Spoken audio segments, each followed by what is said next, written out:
Let me ask you a simple question. Why do smart people do dumb things with money? I'm talking about doctors, engineers, executives, people who are clearly intelligent, and yet they lose money again and again and again. If being smart protected you from bad investments, financial bubbles wouldn't exist. But they do. So today, let's talk about why. Here's the uncomfortable truth. Investing is not an intelligence test. It's a psychology test. Being smart helps you solve problems, but investing is not a problem you can solve. It's a game of uncertainty. And uncertainty breaks the human brain, especially smart ones. Smart people trust their thinking.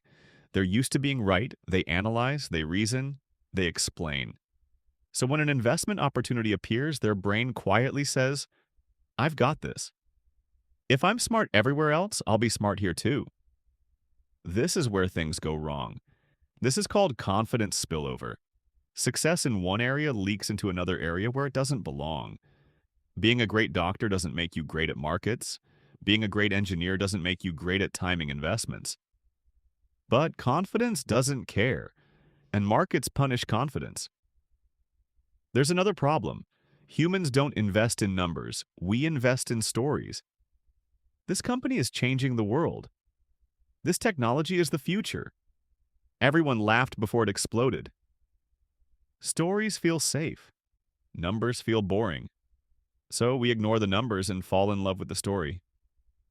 Here's the dangerous part. Smart people are better storytellers, which means they're better at convincing themselves. The smarter you are, the better the lies you can tell to yourself. Now let's talk about FOMO, fear of missing out. This is where intelligence completely collapses. When everyone around you is making money, your brain stops asking, is this a good investment? And starts asking, what if I'm the only idiot who misses this?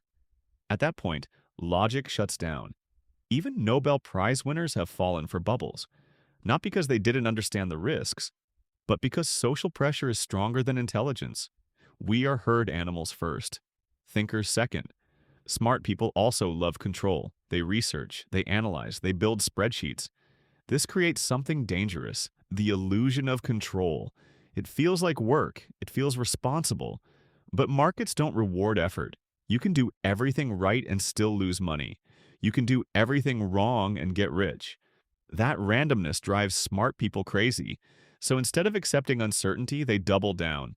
And usually they make things worse. Bad investments never disappear. They just change costumes. Yesterday it was dot-com stocks. Today it's meme stocks and hype cycles and get-rich-quick ideas. Tomorrow it'll be something new. Different name. Same psychology. Smart people will fall for it again. Not because they didn't learn, but because human psychology doesn't update. We're running old software in a new world. So what's the real lesson here? Being smart doesn't protect you from bad investments. Humility does. The best investors don't ask, how smart am I? They ask, how wrong could I be? Because in markets, the most dangerous thing isn't stupidity, it's confidence.